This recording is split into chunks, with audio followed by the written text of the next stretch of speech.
Someone just. I'll tell you later. Okay.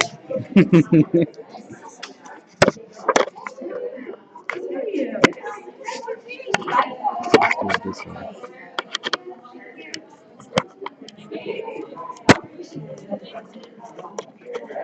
Okay, I sent you a link. Can you open that in 102? Sure. I emailed it to you.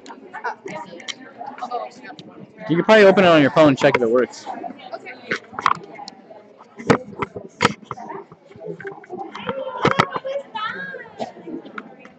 you guys been? I saw your thing on the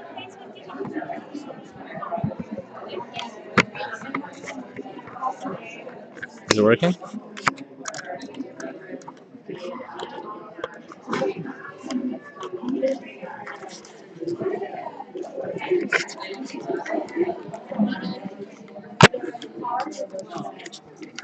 It's working? Working too much? It's working too well? So, I'll go pull it up in 102 then. Okay.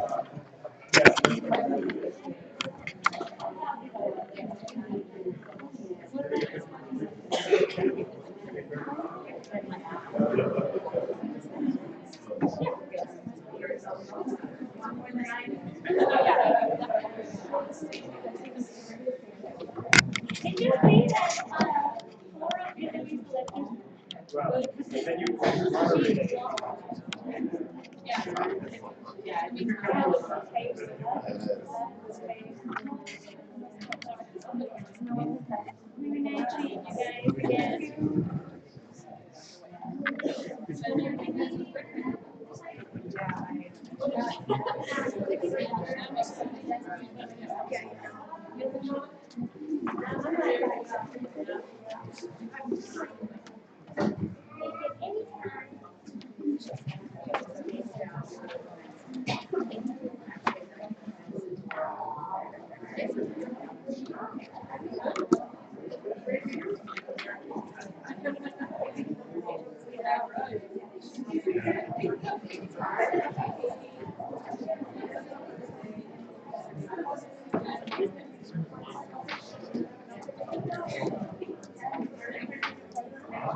Hello, good evening, everyone. Good evening and welcome. My name is Guy Pendel, and I'm the Vice Provost for Faculty Affairs here at UNLV. Before becoming Vice Provost, I was at the law school for some 15 years, and so they let me come back from time to time for important events like this to say hello. So I want to welcome you on behalf of UNLV and on behalf of the law school to undocumented students in DACA immigration policy going forward. I have two tasks as the introducer. One is to thank our co-sponsors, and second to say just a few words of introduction about the event. So first to our co-sponsors, of course, I want to thank the William S. Boyd School of Law and particularly Michael Kagan for hosting the event, for sponsoring the event.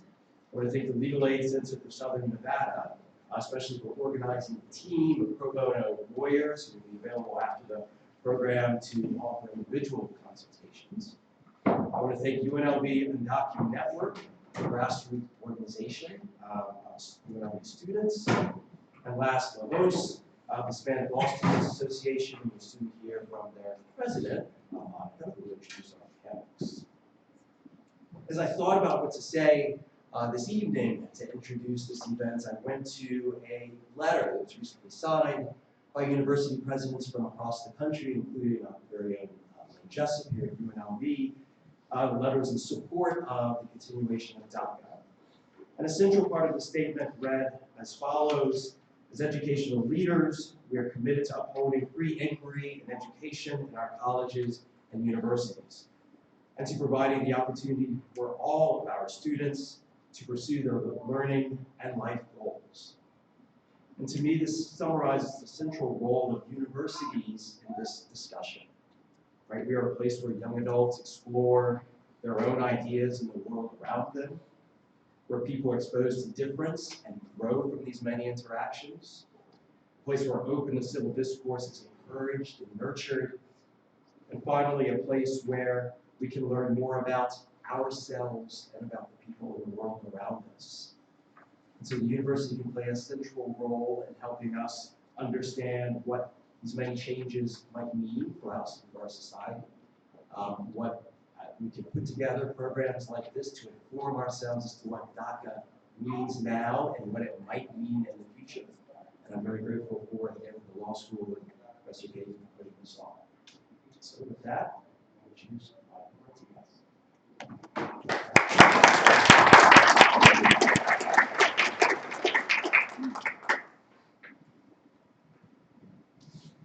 Good evening. My name is Monica Martinez. I'm the president of the Hispanic Law Student Association, La Voz.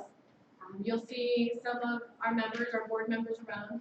If you guys have any questions afterwards or need directions, please look for one of us and we'll help you.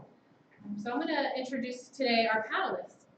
To my right, we have Professor Michael Kagan, who in addition to teaching immigration law here at Boyd School of Law, Professor Kagan directs Immigration Clinic, in which students and fellows provide desperately needed legal advice and legal defense to immigrants facing deportation proceedings.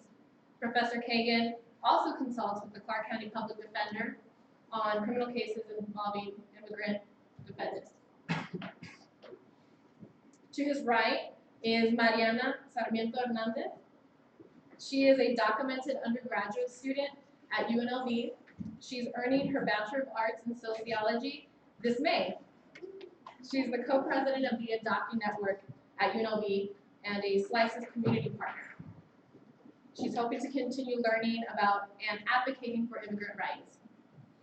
She's pursuing a master's in social work after graduation to continue working with folks in marginalized communities seeking liberation. To her right, we have Amy Evaluna. And in her role as Program Coordinator for Community Engagement and Diversity Initiatives at Nevada State College, Amy leads the Diversity and Inclusion Task Force. Working with student leaders, NSC faculty and staff, and community partners, she facilitates programs and workshops for Nevada educators, sharing information about up-to-date policies and best practices for serving marginalized students, including undocumented and documented students and their families. At the end, at the end of the table, we have Pedro, who is an undocumented student here at UNLV. He has been in the higher education system for almost 8 years, and he has 3 associate's degrees from CSN and just recently got his BA in social work.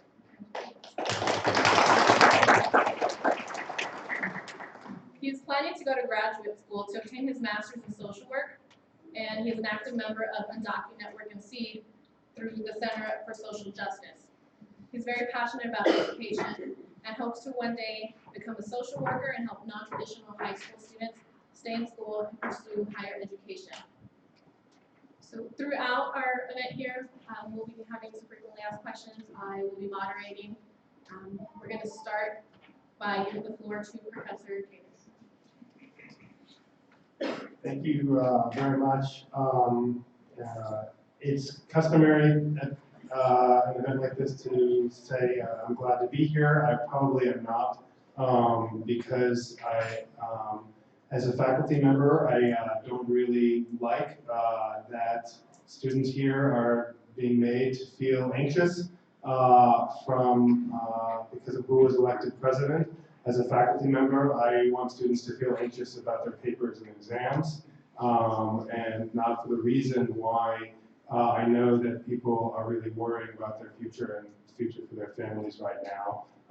I am glad that the university and many people wanted to step forward to offer whatever support we can, and I can tell you in organizing this that we actually turned volunteers away, and what's important about that, we actually told them to wait, essentially hold them in reserve, because we plan this as a first version of this event for reasons that will be more clear as I explain what's going on with DACA. Because I'm not an immigrant myself, I know I don't have the kind of antennas to the ground that other people do, but I've heard from others 2 major sentiments in the wake of the election, and as it settled in over the last month and a half. One, of course, is extreme fear, and the other one might be called denial. I've heard some people say that some people think, well, maybe it'll be all right. I actually want to encourage people to have neither reaction. I think it's important to be sober. Searching, I don't know if that's the best word, but for something in between fear and denial, because most people should be able to continue to think about their future, although things may become more difficult. It is also entirely possible that some very bad things will happen, and we have to defend our community. I'll try to give you a sober understanding of where we're at right now and the best advice we can give. It will evolve, which is why we'll have to do events like this again here and elsewhere. For students in particular, obviously there's a lot of focus on DACA, Deferred Action for Childhood Arrivals. So I want to note for some of you, and I know people in the room who are beneficiaries of DACA may already know this, but I want to start by explaining exactly what this is, because if it were to be taken away, it's important to understand what's lost and what's not lost. Deferred action is literally what the term describes. It is an action the government could take against people that it has deferred. So the government is saying, we know you're here. We thank you for coming forward, and we're deciding, because you are a sympathetic person, to not take action against you right now. That action would, of course, be moving to deport people. Because it's important to understand in immigration law that the roughly 11 million people in the country who are undocumented, by law, they are all deportable, at least as a starting point. Not all of them, if actually processed, could be deported. Some of them have essentially defenses. But as a starting point, if someone is unlawfully present in the country, they can be deported. So that deferred action is the decision of the government not to take that action. It's the absence of the thing. Which is why lawyers have actually struggled to even come up with correct categories. Is it status or is it something else? The biggest benefit other than not being deported, the written sort of promise not to deport that a DACA beneficiary gets is the employment authorization card, and that's huge, and that's had just a dramatic effect on people's lives. Obviously, for students, it opens up additional possibilities for financial assistance and for working through college. But there's also very good data now just about the general impact that it's made, the increase in wages, the number of people who change jobs to get better working conditions and avoid exploitation at work is tremendous. So that's what DACA actually is. It's important to understand DACA still exists today. Nothing's actually changed as of right now. But of course, that's because the president hasn't changed yet. And we don't actually know exactly what's going to happen. During the election, Donald Trump was quite clear that he would cancel the deferred action programs of President Obama, which would seem to include this one. There have been different noises made since the election, and there's also a bill in the Senate called the Bridge Act that would provide a kind of provisional status. It is very premature to know what, if any, of those things are going to go forward. So I want to go through a couple possibilities that people should understand so you can interpret what happens. But because we don't know exactly what's going to happen, we'll have to do this again. And it's important for people who are immediately affected to stay up to date. One thing that could happen, although if I had to bet, I think it's one of the less likely, would be for DACA to continue. It'd be hard given what was said in the campaign, it'd be a little difficult to imagine politically that nothing would change at all, but it's conceivably possible. All that would require would be for the new Secretary of Homeland Security to not do anything, and just to allow things to continue under current policies.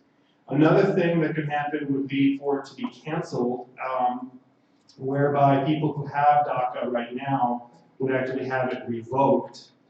Theoretically, that is possible, but it's probably administratively very difficult for the government to carry out. The U.S. Citizenship and Immigration Services are notoriously slow to process things in the best of circumstances, so for the new administration to ask them to then go back to people to cancel permits that were already sent out, it would take them a lot of time, most likely. But it is theoretically possible. But that would require notice, so people would actually get something in the mail telling them that this is happening, most likely. A more likely scenario would be an announcement and a change of policy that no new DACA grants will be made, no new applications will be processed, but those who have already been granted will simply be left in place to expire. DACA lasts 2 years, and so it would be the easiest thing for the Trump administration to do if they want to end DACA would just be to say no new ones, no renewals, and wait for current permits to expire. And with that, employment authorization would expire, which I know would be a very serious hardship for people. And then, of course, it's of course possible that something else will be negotiated. It's possible that something would move in Congress. But I don't want to encourage anyone to count their chickens before they hatch. The best advice, in my opinion, now different lawyers can have slightly different spins on this. Given the risk and the environment of the new administration coming in, who promises to take more aggressive action against immigrants, but we don't quite know who or how or when, is certainly if someone is undocumented, is eligible for DACA but never applied before, the best advice right now is to not apply. So no new applications. The reason for this is that the application will not be processed before January 20th. And so the risks of coming forward and putting your name into the system, and your address and your identifying details into the system, the risks outweigh the rewards for someone who does not have DACA today. No new applications. However, if you already have DACA and it's expiring, and so long as the policy has not yet been changed, the calculation might be different. That's because you're already in the system. So you already have the risk. You could apply for a renewal. You should understand, and if I were talking to a client, that it's expensive. Applying for DACA is $465. Price could change too. But you should understand that you might be out that money if the new administration doesn't process renewal applications. But as a legal matter, it's less risky to process a renewal. Something similar with a more complicated provision that many DACA beneficiaries have taken advantage of, advanced parole. I won't get into the details of this, but this is a separate request made of the government to allow someone with DACA to leave the country, to say go visit family in Mexico, and come back. The key is being allowed to come back in the country. Because remember, people with DACA are otherwise undocumented. They are not allowed by law to be here in the first place. So they get advanced parole to re-enter. The advice about this is certainly not to make it expect a new application to be processed after January 20th, but actually the most prudent advice is to make your travel plans so that you return to the United States before January 20th. Because advanced parole, even when granted, can be revoked. These things are it's very important to understand that everything involving DACA is discretionary. It can be revoked by the executive branch merely by issuing a new memo, which can be issued as fast as they can type it. So there's no other procedure required on the executive branch. That's the only procedure that was followed to enact it in the first place. So that's important to understand. This is not an act of Congress. I also want to clarify something else, though, especially if DACA does end in some way. It's important to understand that everybody who has DACA today was in this country for a long time before they had DACA. Even if DACA ends, it does not mean that all those people are processed for deportation. That is an entirely different procedure, where usually you get a very unpleasant knock at the door by ICE, and you get served with something called a notice to appear that begins removal proceedings. But even if DACA ends, it does not mean that everyone with DACA is being deported. And that's very important to understand. I hear in the media those two issues being confused quite a bit. President Obama and the Secretary of Homeland Security enacted another policy that got somewhat less attention than DACA called enforcement priorities, which is something that I know I have my eye on a lot if we ever get any guidance about this. These enforcement priorities, in theory, mean that the people who ICE are supposed to target are either people who are caught today at the border crossing or people who have relatively serious criminal records. There's a lot of ambiguity about what relatively serious means. It's more than a traffic ticket, essentially. That policy, some estimates indicate that policy benefits as many as 87% of the undocumented people in the United States.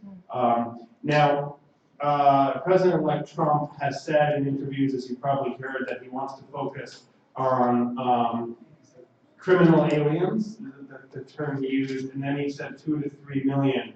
No one knows who 2 to 3 million of these people would be among the undocumented. There's no evidence that among the 11 million undocumented immigrants that many have significant criminal records. So we really have no idea what that means, but that's something we really have to focus on. Will ICE go back to a day of doing raids in places of work or in places where people shop? Hopefully not. Will they simply try to fill quotas and tell the public that we're deporting lots of people and they're just the easiest to find? Or will they maintain some focus on priorities of those they can claim are the most dangerous to society? We really have no idea. But whatever said, I think it's important both to watch and politically hold them quite accountable to whatever they say they're going to do. I also want to focus, though, not only on the Dreamers, but on the larger Dreamer community. Not only maybe folks who are students here at UNLV or at College of Southern Nevada or Nevada State College, but also their parents, their siblings, and their cousins, people who never benefited from DACA. Because politically, one of the dangers we're in right now, it's a good thing and a bad thing. On the good side, there's tremendous political support, which extends to some extent, it's bipartisan support for Dreamers. But we don't want to be in a situation either where the Dreamers are allowed to stay and everybody else has to fear the knock at the door. So it's important to look after the whole community as well and to channel the support that the Dreamers have to support everybody. So part of that, a key thing to understand here is people need to know where they stand. There are no simple answers in immigration. I am supposed to teach this for a living, and I'm still figuring it out myself.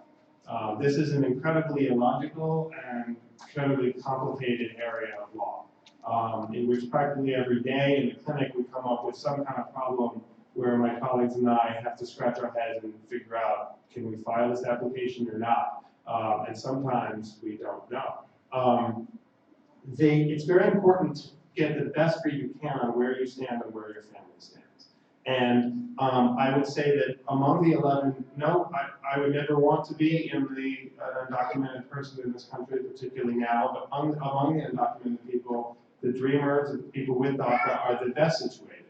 So I would encourage people also to talk with their families about their situation, but help them to make sure they get good advice about where they stand, because there are a ton of people out there who will sell false hope and bad advice. Understanding your situation does not mean there's a solution for your situation.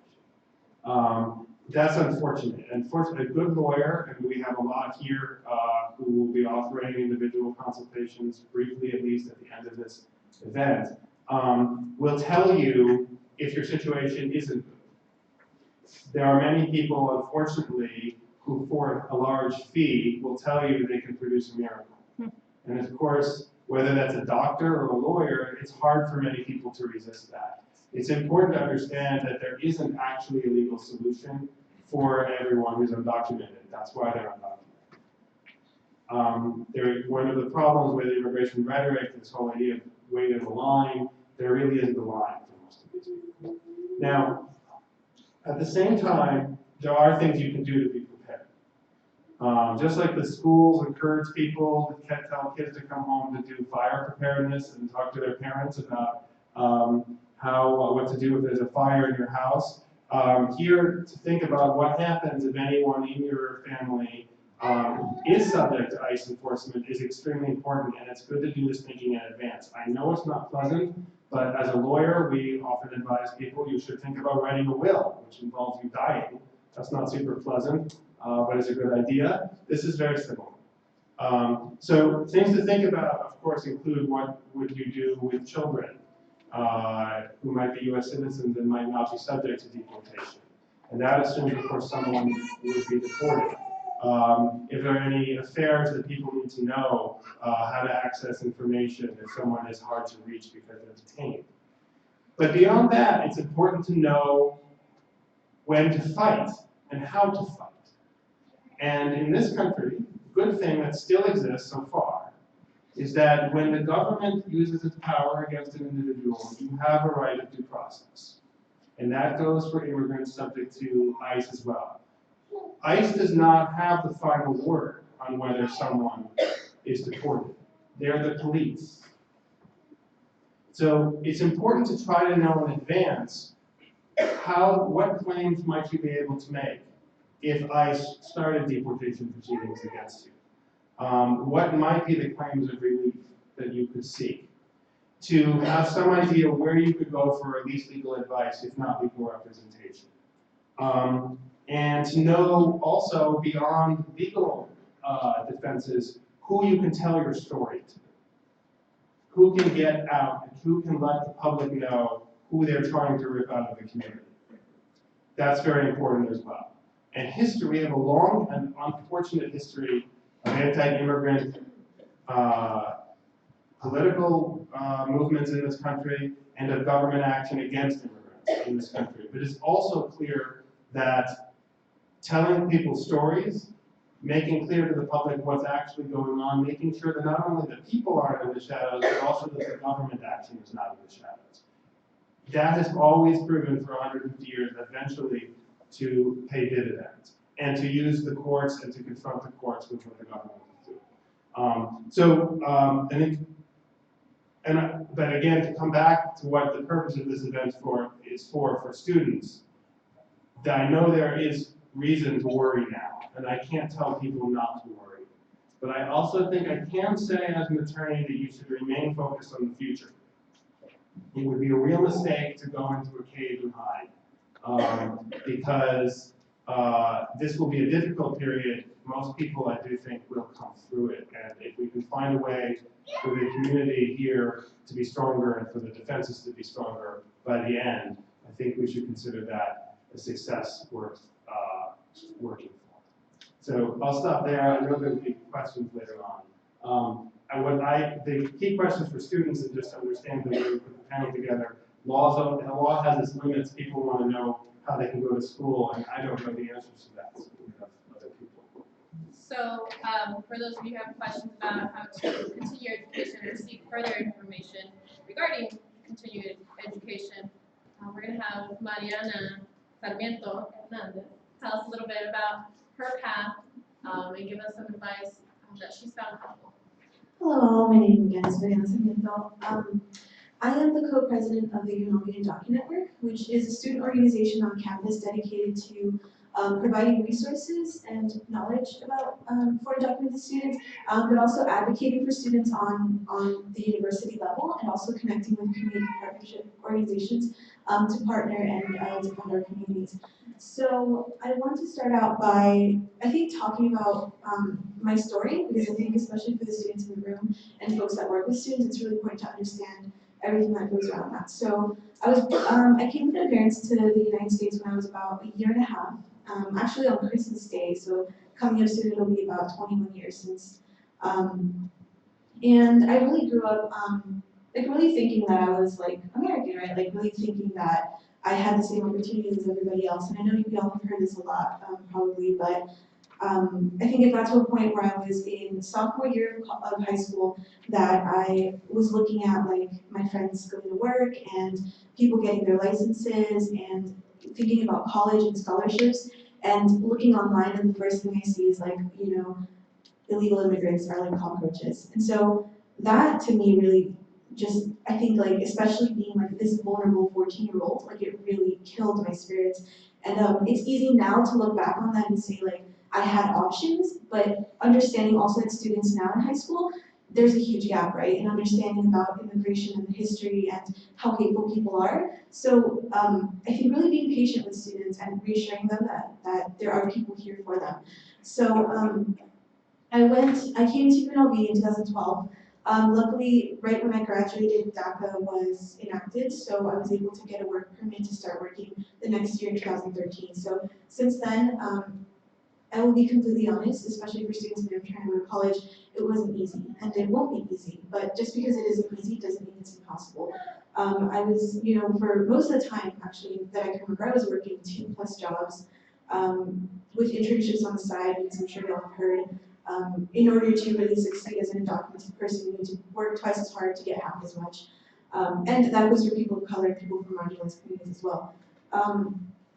But I think really that change started when a member of my family was put into deportation proceedings.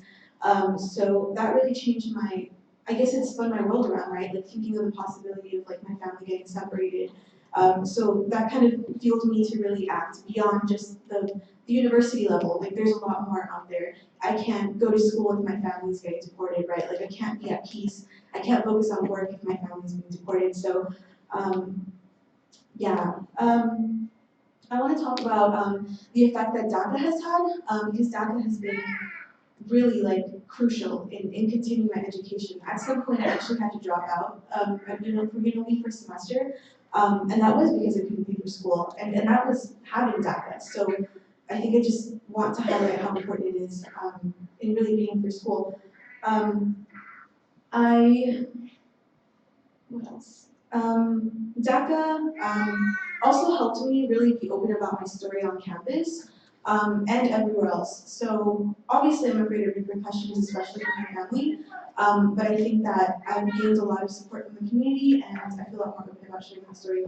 So I want to talk about some of the things that the Undocumented Network does at UNLV. So the Undocumented Network was founded this past April, actually, so this is our first year on campus. We are a registered student organization, so that means that we went through the Student Engagement Diversity Office here at UNLV to have that space, to be able to reserve space for meeting rooms, take advantage of the resources offered to registered student organizations. And we've really started doing things this fall. So some of the things that we've done include advanced parole workshops. So we have students and also community members come in to learn about how they can travel abroad. Keep in mind this was before the election, so things were a bit more optimistic then. So as Michael Keegan mentioned, it's not recommended to apply for advanced parole now unless you have already been accepted to go and will return before the inauguration. Some of the other things we've done include community immigration training with the Progressive Leadership Alliance of Nevada. So Brad has been instrumental to really helping us and also, there's a couple other ones, but, so, so I think, some of the other things that are also in the works for the Undocu Network here at UNLV, and if you want to connect with us or want to collaborate, please reach out. Our email is just undocunetwork@gmail.com. We also have a Facebook page you can contact us through. But some of the things that we're doing on campus for undocumented students that I really want to highlight, because this also affects folks that work for students in K through 12 or also on other campuses. So things that people or that folks overlook is, like, for example, having information on their website, on their university website, for how undocumented students can apply at all, right? A lot of people don't know, but in Nevada, undocumented students do pay in-state tuition if they graduated from a Nevada high school. So they don't have to pay international student fees, and they apply as if they were a resident. And they also, which is not the case in a lot of states, right? Because tuition equity differs depending on what state you're in. But here in Nevada, you also don't need to submit a social security number for applying to college. If you do, that's usually because you're seeking financial aid. And so if you're documented and you don't have one, just don't put it in. Also, we recommend students, and I think Amy will talk more about this, but we also recommend students fill out the FAFSA, because what that does is it gives you a student aid report. Undocumented students do not qualify for federal aid, so that's a myth for a lot of people. They think that you do, but you don't. So that excludes you from getting like Pell Grants, things like that. And so what you do is you apply for FAFSA with your social security number if you have DACA. If you don't, you use an ITIN number, and there's more information in the packet on how to get one of those, but that's basically a taxpayer identification number in order to submit the FAFSA. And what that does is it gives you a student aid report, which you can then use to acquire other scholarships. So for example, now that I'm applying to grad school, a lot of folks, or a lot of programs will require proof of need, right? And so they're asking for a student aid report, and so that's why it's important for me to have submitted FAFSA, even if I can't get that aid. Some other things that I want to talk about resources on campus for students, because I think that especially for high schoolers coming in or students already here looking to continue their education in times that are just hostile. Some resources on campus that are open to undocumented students and any student are, for example, psychological counseling, psychological services on campus, so CAPS. That's always a great resource.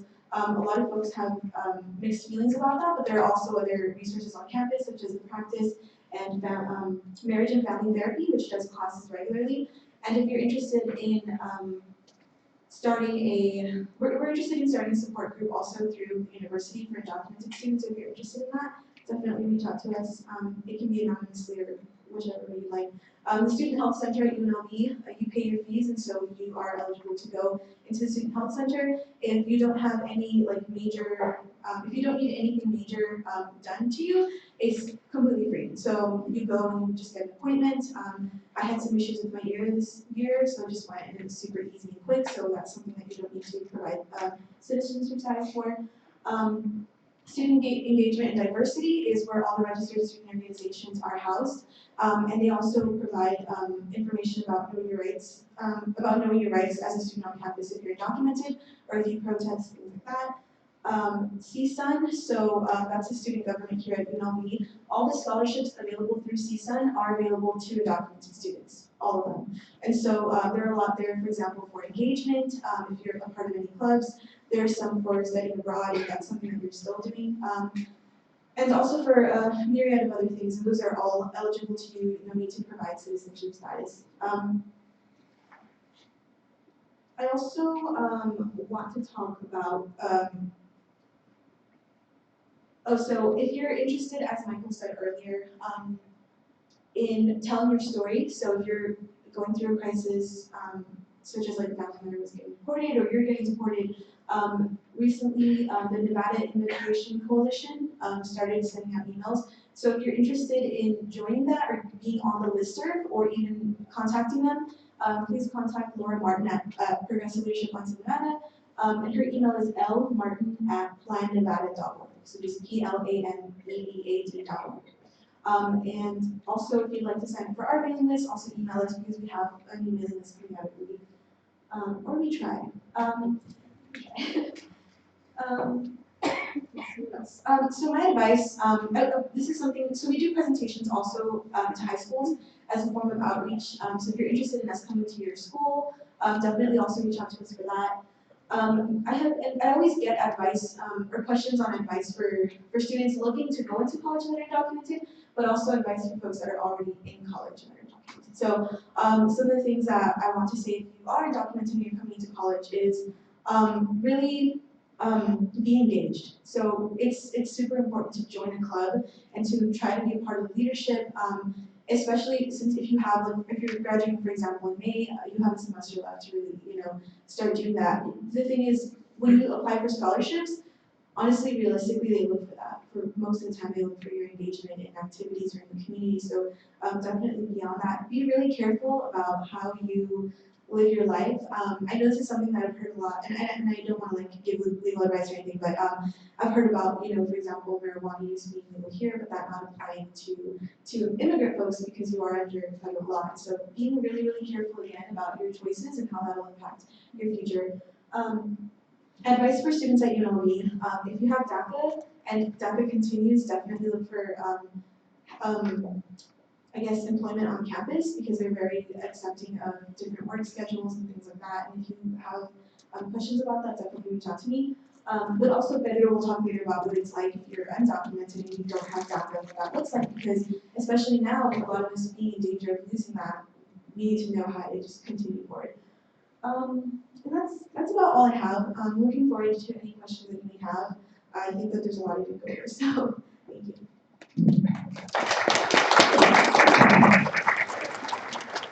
Thank you, Mariana. That email was adopinetwork@gmail.com.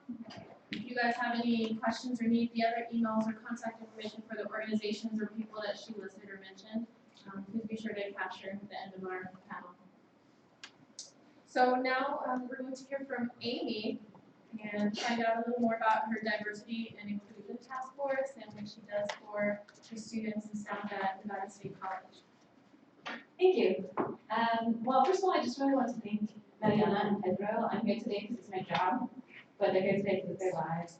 And I follow them closely, and I learn most of what I know from watching them. And I really admire that wealth of information that you packed in for us, which she's always full of. Thank you so much. And then also thank you to all of you. I have a feeling that when we do these events, it's a lot of times sort of what you might call preaching to the choir. So I feel like there's probably a lot of allies in the audience and advocates, and you're a very important group right now for one of our most marginalized audiences. So thank you for being here, but especially thank you for taking what you learned in this room and in other spaces like this back into your classrooms and into your departments and applying it and sharing it to the others who can't be here with us today. And so talking a little bit about what I've been doing to work with undocumented students for the last 3 years. I've gotten the chance to work with INSHE and with other diversity offices from CSN and UNLV and NSC to put on workshops and trainings for educators on how to serve marginalized students, but specifically how to best serve undocumented students.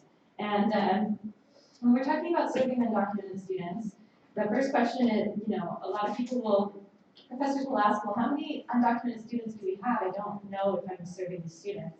And the answer to that is that we don't know. And so that makes my work, how do we serve an often invisible audience? We do serve these students, and they are our students, and even though we know that there'll often be healthy tension in the classrooms around such complex political issues, and that professors and faculty and staff will have different opinions on immigration, what I start with, the bottom line, is that all students have a right to an education, and in INSHE, we serve the students who come in our door. And right now, those students are afraid, and they have family members who are afraid, and they don't know if they should continue going to college or how they will do so. And so even though there are more questions than there are answers, we're going to be proactive and continually attempt to have the best answers that we can as things go forward. So, in a couple of months, January 20th-ish, things stand to change. Things are already potentially changing. And for me, what that looks like is that I have interns in my office and student workers who possibly are going to lose their right to work and their right to drive to work. And so because our goal as educators is retention of our students, those are some major issues on how we're going to retain a large, significant student population. Unfortunately, I don't really have answers on how to address that, so the role that I've been playing is to have conversations with leadership and with other educators so that it's at the forefront of the conversation. Things may change. How are we agile and ready to react quickly when they do to the best of our ability? What opportunities can we offer to our students when their opportunities may become even more limited? Right now, what that means is gathering resources. So like the list of resources that Mariana just shared, what resources already exist on campus and how do we get the information out to each other and then to our student groups? So that's goal one, is taking what we have here today and putting it on paper and disseminating it the best that we can. An example of that is that inside of your packet, you have a list of scholarships at CSN, UNLV, and NSC that we worked on between the campuses that are eligible for undocumented and documented students.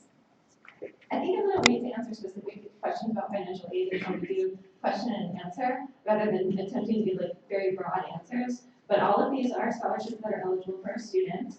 And I will ask all of you to take the messages that we do want our students to apply for FAFSA. There's going to be questions about paperwork, and I'm sure that there could be family members who are reluctant to, parents to share their tax information and that kind of thing. However, we want our students to be able to afford to go to school. Having that student aid report and the FAFSA filled out is a key. So keeping in mind what Mariana said about being able to use the I-10 number, DACA students should be filling out the FAFSA, undocumented students as well, but they have to be very sure to click the box that says, I am not eligible for financial aid. They're eligible for all sorts of other state aid. And so another role that I play is helping to develop partnerships with community members so that as funding opportunities become limited and work becomes, if work was to go off the table for these students, what are external funding opportunities that may help them to stay in college? And so we're working to build community partners with groups like the Latin Chamber of Commerce, Asian Chamber of Commerce to provide additional scholarships as needed as we move forward. Additionally, I just wanted to share that, and finally, that in the last 6 weeks, I have helped to facilitate training for about 160 educators here at the Diversity Summit during a couple of sessions that we had. And for one of those sessions, we did a 4-hour workshop with CCSD educators, about 60 CCSD educators. And so a big part of my role is helping to make sure that CCSD counselors and teachers have accurate information, because I think that I've heard plenty of stories of inaccurate information being given to students where they're told that, there's no place for you in higher education, or you're not eligible for any aid, those kinds of things. And so I'm sure that we all have contacts in the school, in the K-12 district, so helping to share the information that you get with those contacts as well, so that we can change the landscape. And there has been some good change. CCSD in the last, I want to say about a week ago, they blasted out all of these scholarships to all counselors, which is great because this is an issue that I think mostly was not being discussed. And it is, so, negative reasons got us to the point where we're having meetings like this, but at least the information is getting out there now. So I'm here for specific questions about financial aid after this, as well as some of our recruiters from NSC, and who may have more clear answers than I do. I'm also here to help provide materials if you're interested in giving trainings in your departments. I've got trainings in a box kit that I will hand off to you. And so just a final tangible piece of advice. People often say, how do I let my students know that I am someone who can talk to them about these issues? And sometimes it's not, homework specific. It may be, I couldn't do my homework last night because I'm concerned that my mom's going to be deported. But often it's just a generalized anxiety that's going on. And so we advise people to display the butterfly image. It's a long-held image of the Dreamers movement. Mariana has a beautiful Nevada-specific Dreamers sticker that we created, so you can reach out to us and get that to share it in your classrooms. Thank you. Thank you, Amy. Oh yeah, okay, my last thing. Thank you, Mariana, because it doesn't even really apply to UNLV, but this is a flyer for Nevada State College. Just became the first college in the state of Nevada to offer the Dream.US scholarship. This is a national scholarship that is a full rate scholarship for undocumented and DACA students. So if undocumented and DACA students apply at Nevada State College, they meet the minimum qualifications, which honestly aren't that high, and they keep that up for 4 years. It's a full rate scholarship for college for undocumented students. So we're unbelievably excited to have this opportunity. And one of the best parts of it is that it's a minimum of 10 and a maximum of however many students we can recruit. That's how much fun it is. So if you have students that you're not already invested in at UNLV, just send them over. Thank you. That's amazing. Thank you, Amy. Thanks Yes. for reminding us that.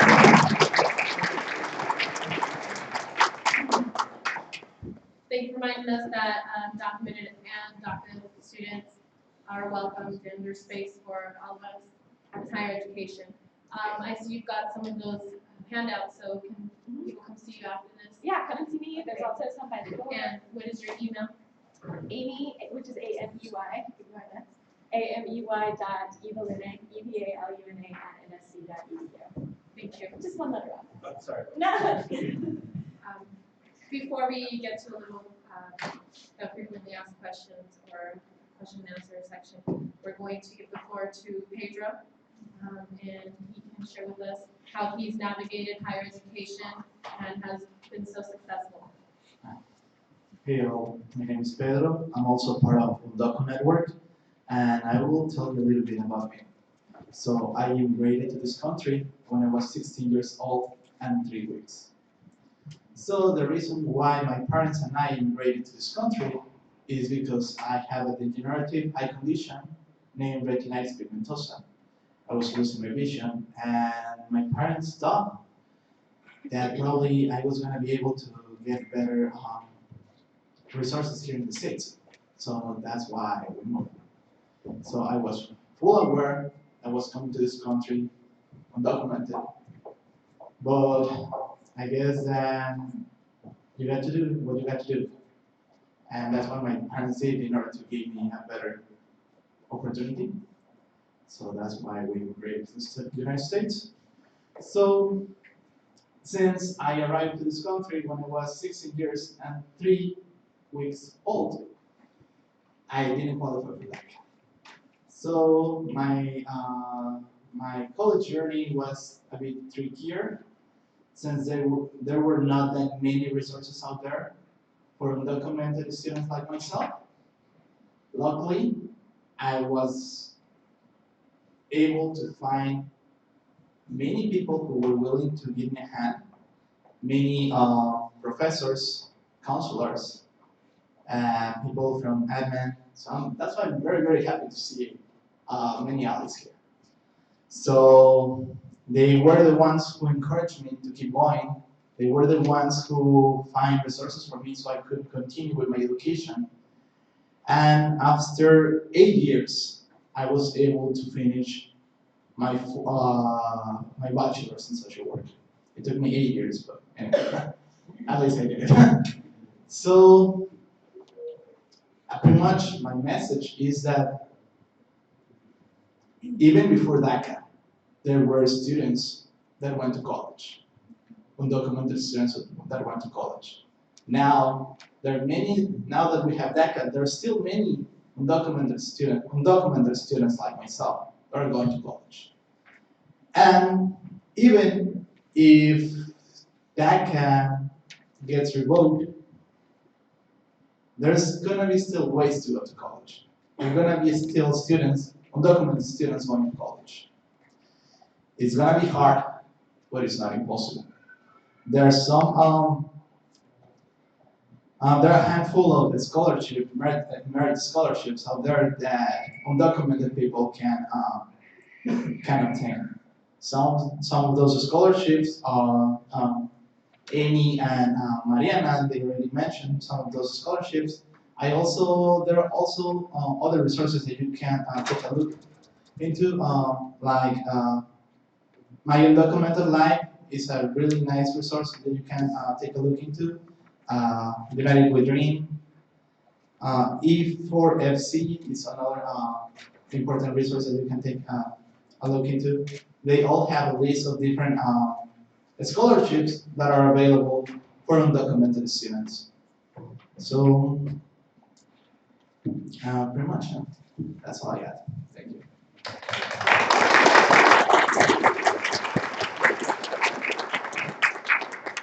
Thank you, Pedro. Can you tell us a little more how you got started in college, the application process? Sure. Actually, it was because of my counselor. I just did 2 years of high school here. I just did during my junior and senior year. Unfortunately, I didn't know anything about the system. I also had the language barrier, and I didn't know how to navigate the system. So my parents didn't give up, and they were the one They were the ones who took me to the community college, CSN, and they and unfortunately there was a back then there was a counselor who speaks Spanish at CSN, the West Charleston campus, and he was the one who guided me and he was the one who showed me how to navigate the system and how to apply to college. If it wasn't for him, I wouldn't be here right now. So yeah. So as we've heard echoed amongst our panelists, there's a lot of misinformation out there, and a lot of the success comes from learning how to navigate the system or looking for someone who does know how to navigate the system. Mariana, sounds like you've had a lot of success doing that, and you've had a lot of help here at UNLV. But can I ask you about financial aid? Maybe this is a question for both you and Amy. You talked about what is or is not to be disclosed. Can you tell us a little about how did you know what you're supposed to disclose, or exactly what must be disclosed? Yeah. Would you want to I mean, I can attempt to answer it. I'm not sure how concise it'll be. I will say that it's an ongoing conversation that at Nevada State College we have with our financial aid office. I talk to the director of the financial aid office regularly just to make sure that the financial aid office is trained on how to answer questions for undocumented students. And different schools in the state of Nevada have different programs. For example, TMCC in the north is extremely progressive, and they actually, when students choose to disclose that they're undocumented, TMCC has a community partner which will help them apply for DACA. So there are various ranges within the schools, but I think in general, I would hope that I'm sure that UNLV and I know CSN and NSC are trained in how to, there are steps that would come forward that would sort of be a red flag that to help financial aid workers know that they need to talk to a student about how to fill out a FAFSA. So for example, they're getting rejected reports when they're filling out a FAFSA without a social security number, but marking that they are eligible for financial aid. And so it becomes at that point training. And so our staffs are trained to, without forcing a student to disclose their information, helping them to feel comfortable and say, this is the path that would be better for you to apply. That's a really general and broad answer, but I think that we're all just basically, we know at this point how to say, this is the box that you want to check that keeps you safe, because keeping in mind, it's an anxious feeling when you're filling out the FAFSA, and I think that for a lot of years there was information telling students that they should just put in all X's or put in all zeros or incorrect social security numbers. They knew it would still get rejected, but later on, that could be used against you for deportation proceedings if you have falsely claimed citizenship on your FAFSA. So it's delicate, and I wish honestly that our director of financial aid was going to answer it, but what is that like from an experience perspective as a student?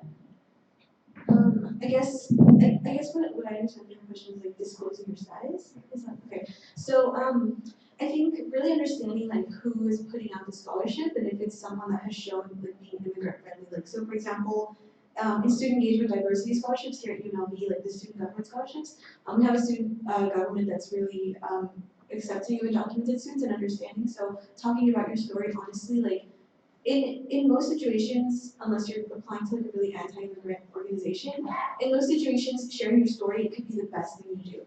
Because that really talks about the struggles that you've gone through, and it really puts that in that issue at the forefront for them. And so I really recommend everyone here, if you need help crafting what your story looks like talk to students like Pedro and I who have done that several times for different scholarships, or maybe folks that review scholarships and to see what kind of things they're looking for. I know that sharing my story, for example, has helped me a lot with like getting internships to the Congressional Hispanic Caucus Institute because I have that unique perspective, right? And so I would say to take that and really reshape it to something that can help you. I would say also, and I'm sure this is something that most of you already know, but when you're looking for scholarships, private scholarships, but also making sure that scholarships say regardless of citizenship status, that's another key phrase that tells you that you can apply to that. And if when in doubt, send them a question, send them an email. Like, you don't have to say I'm undocumented, but just say, hey, are documented or undocumented students eligible to apply for this? If you're looking into a school that's out of state, I also recommend First, because a lot of folks ask me also, like, if I want to go out of state, what does that look like? Definitely think about what you have to pay, right? Because you're most likely not paying in-state tuition there. You also have to think about whether or not you'll be able to work, what other type of aid is available. So I guess from that perspective, from that experience perspective, that's what I'd say. Do you have anything? I can add one to the last bit. For some of the scholarships that are listed here, it does require disclosing. So for example, and correct me if I'm wrong, with the Silver State Opportunity Grant, you do have to disclose to the financial aid office that you are DACA. So there is a small number of students at UNLV at NSC within NG who we know are DACA. So technically a list exists of DACA students if they have disclosed to the financial aid office. However, I think it's important to highlight that NG, UNLV, NSC, we do not report that list to anyone, and we never would without a warrant requesting the information. So I think that there's some unease about what does the school know about me, or going forward, if things change, would UNLV ever hand over a list to ICE of documented students? And the answer is firmly no, not in the leadership that we have at NG right now. We would not. And I think adding to that, because of the faculty alliance here at UNLV, so some faculty members and the Inductee Network, we're trying to pass a sanctuary campus, right, like, I guess, thing at UNLV. And one of the things that we've got back from the university is really understanding how much protection there is already for students. So like FERPA, for example, nobody can disclose information about you that works on campus that has access to that info unless you allow them to. And so if you're worried about that, for example, don't worry, because there's no way for them to know that people are undocumented. Like, they don't have a list, and there's no way that they could give that to anybody. Thank you. I saw a couple of hands go up with questions. I just want to remind you, this is a general question session. We will have time at the end for one-on-one time with attorneys for your personal questions or specific situations. So, So, when I first learned about the Electoral College in high school as to how it works, what is going on today with, I can hear rumors. No, this is a serious question though, because it got me confused. I thought we had already chosen them. Well, they had already chosen the president. What's going on today? Professor Kagan. You know it's over, right? I did not know that, but I'm not surprised. Yeah, I think we need it now. And we're all grateful for that. The Electoral College. So the basically we have 50 elections for president. Each state chooses who it wants its state electors to go for. So and it's always whoever got the most votes. Can be a plurality. It's often not the majority in each state.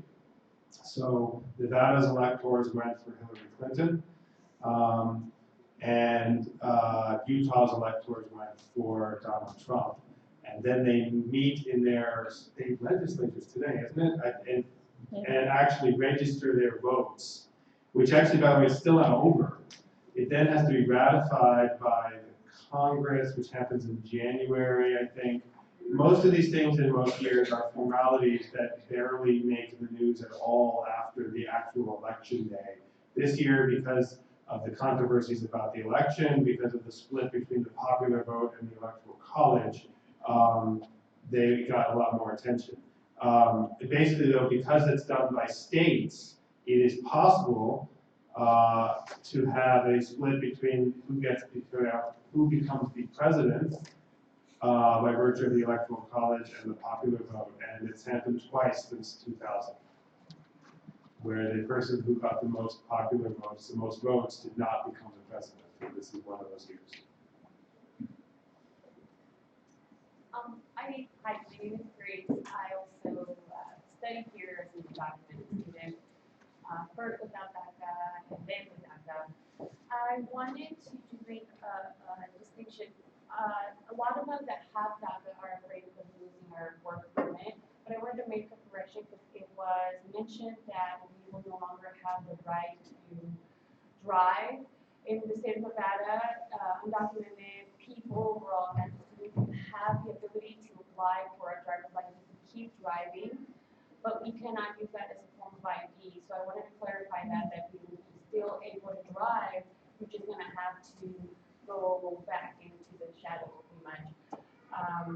Also, I wanted to ask, and this question is mainly for Professor Keegan.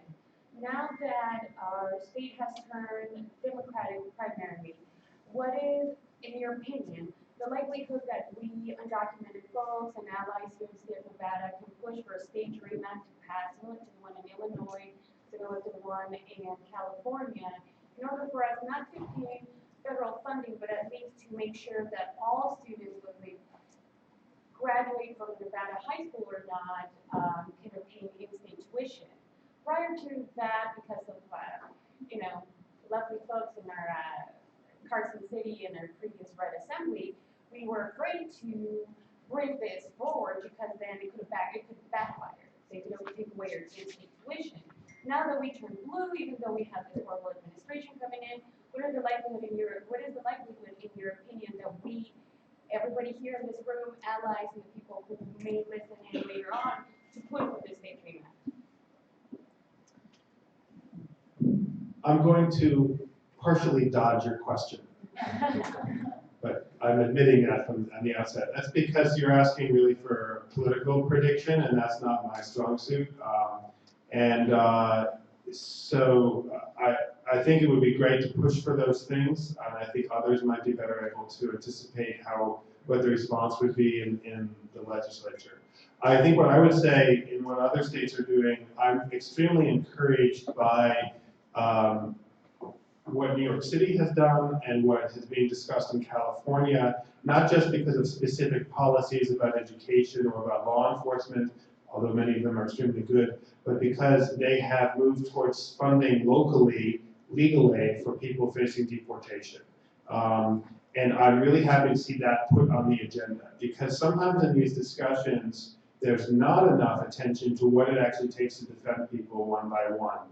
And even if we don't do that in Nevada, and there will be other states where it's not done, I'm glad that they're pushing that to the agenda, because it's also important as a signal to people in the private sector who are supportive of this community that it's not enough to just say have scholarships for students. We need to defend those students' relatives when they're subject to deportation.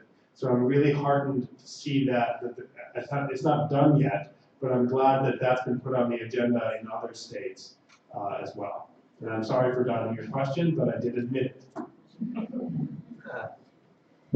Also, to go off on what Grace asked, I think definitely if you're interested in becoming a part of that or learning more about that, definitely contacting Laura at BLAN with the Nevada Immigration Coalition, because that's something that I think they're talking about. So it'd be great to get in touch.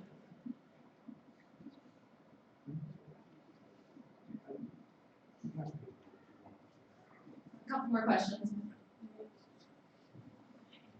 Yes. Is it possible for a DACA student to apply for a residency via their company, their employer?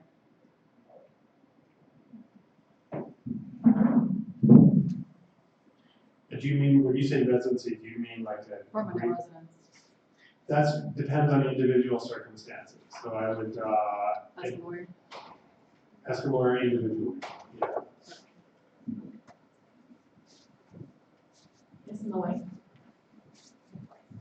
I'm Zuri, and I just have a general question. I know that this is more in regards to DACA, but in general, we're seeing a lot of like lapses in time with the renewals, especially right now, and all other, many other applications being sent out to immigration.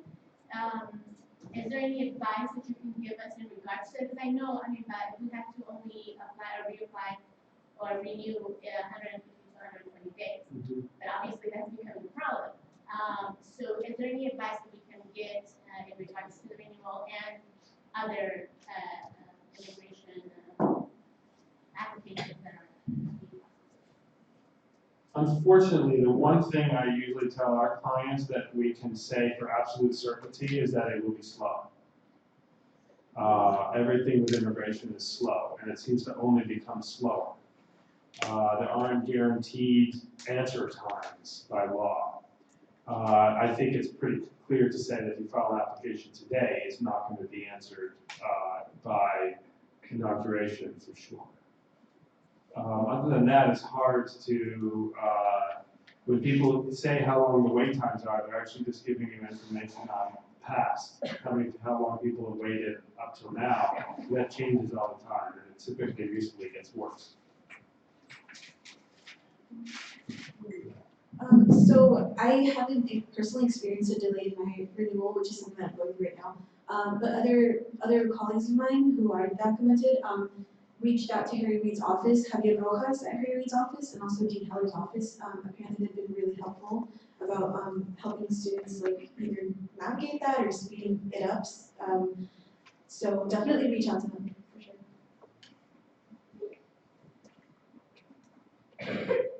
And Rosetta's over here from Senator Heller's office, in case anyone wants to contact her. Sorry. And I saw so much from the Mexican consulate too. They did that. Oh, they did? Yeah. Okay. I want to move us towards the last segment, and this is tons of credit to Legal Aid Center of Southern Nevada for both the idea of doing this and also for putting it into action and for clearly knowing how to do this, because they do this often.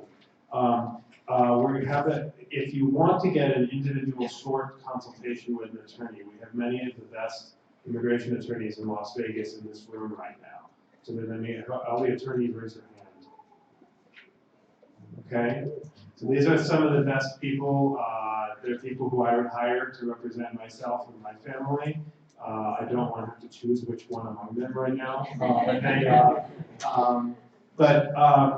Before I turn the floor over to LACSM to describe how this is going to work, I also wanted to mention that they also, in collaboration with the law school, offer a regular class on immigration, which the schedule is constantly posted on their website.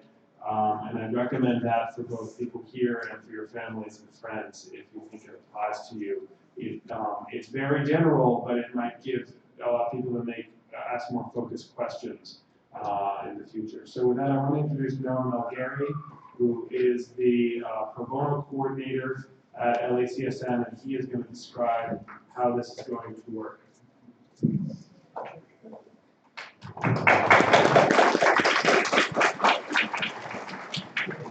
Thanks very much, Professor Kagan. So I'll just go over the process briefly. As Professor Kagan mentioned, and as you saw, we have about 13 attorneys here who are skilled in immigration law and answer your individual questions.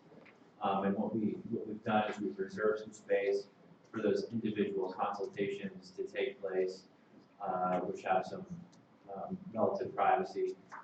Those consultations are going to be scheduled for about 15 minutes, so they're going to be necessarily high level, but please take advantage of the opportunity to ask your questions that you'd like to address directly to the attorney now. So we'll do that here shortly. In terms of process, what we're going to do is anybody who's come tonight for the wonderful panel discussion that we've had tonight, been able to enjoy tonight, and does not really wish to remain to stay to speak to an attorney, now's a great time.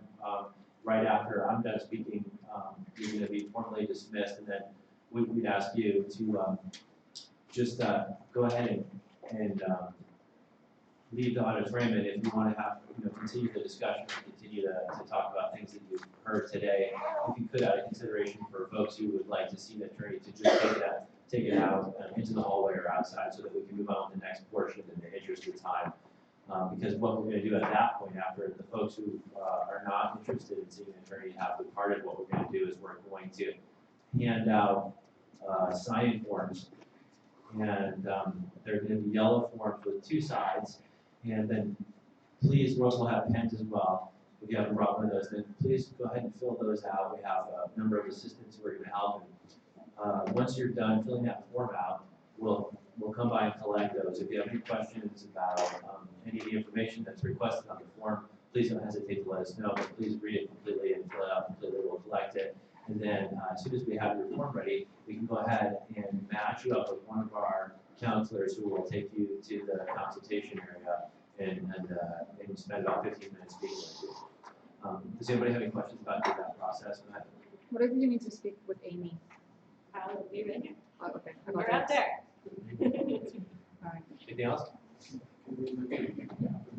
Yeah. So, so during the course of the consultations with your attorney, those will be obviously confidential communications. But they're not going to, so just for your information, they will be confidential and we won't do anything with these forms. All the forms all the information you provide on the forms, we're going to retain and we're not going to disseminate those to anybody. We're not going to distribute that or use that for any other purpose other than to facilitate this process here tonight. The representations themselves with your attorney are subject to a special rule in Nevada where it's not a regular attorney-client relationship because we don't have the opportunity to conduct a full conflict analysis. So it's a little complicated, but it will be confidential. So if you have a specific question, now's not the time to address it to the group, and you want to save it to address to your attorney, you can be assured that that will be maintained confidentiality with your attorney. Any other questions?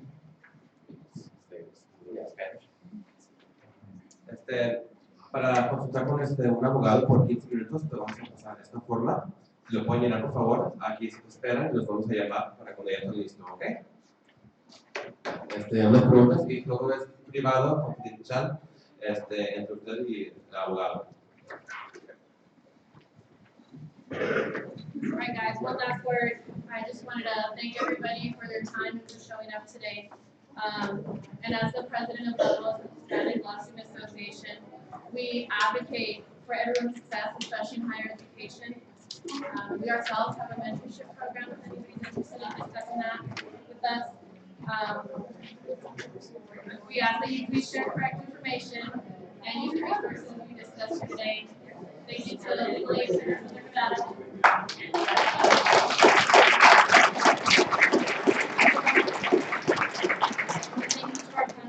Their time and this evening. And so we'll get started with the forms. If anybody's just wishing to speak to the Give me a pen. Give me a bunch. Give me a bunch.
This being broadcast live on YouTube.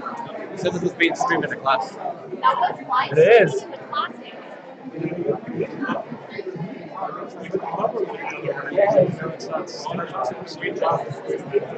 Where's the camera though? It's a small camera. I want to be on the stream.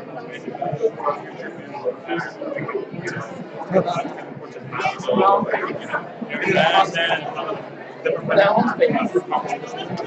about just being on the I think we're looking for like events to partner up with us to like that.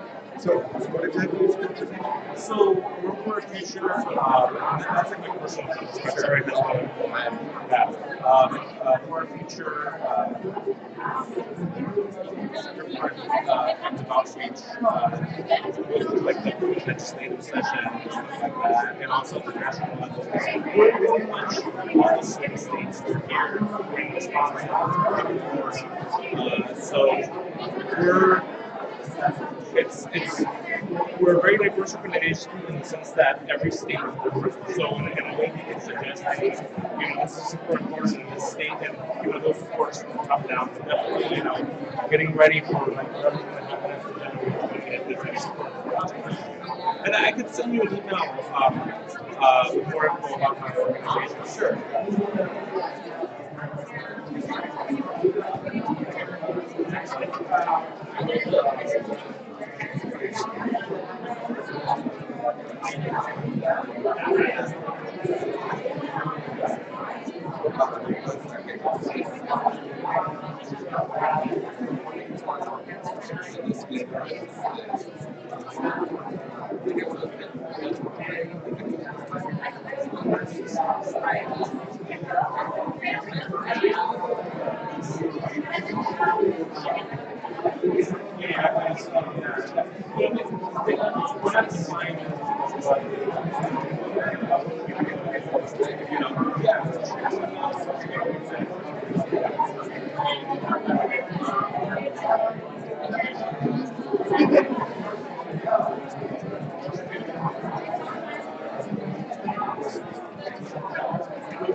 I saw it.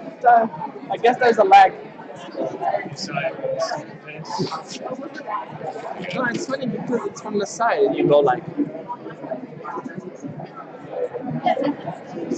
and then it comes up like 10 seconds later. Probably so they can believe you. Is anyone watching? 2 people.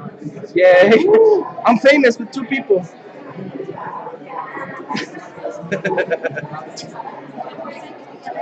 Of course. You need a pen? Walking sack.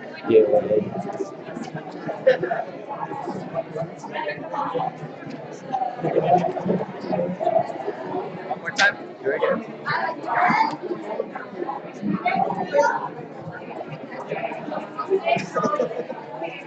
This is like a 10th time you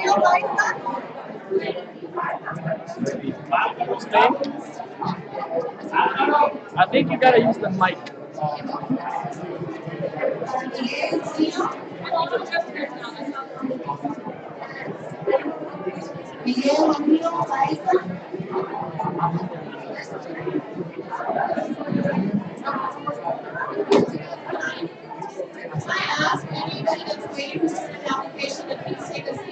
We're trying to call names. It's a little loud. We want to make sure everybody gets time with the attorney.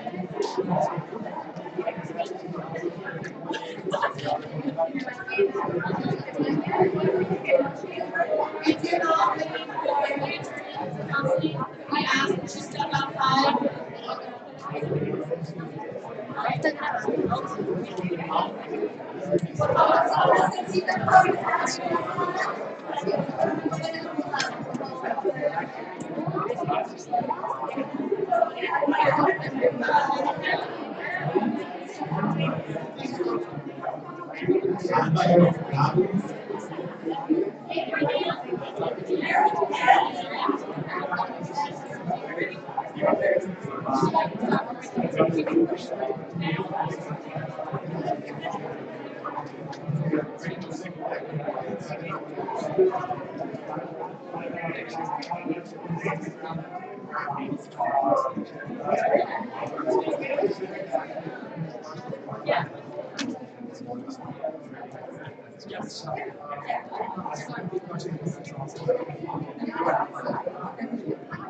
Miguel Murillo.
If you have facilities,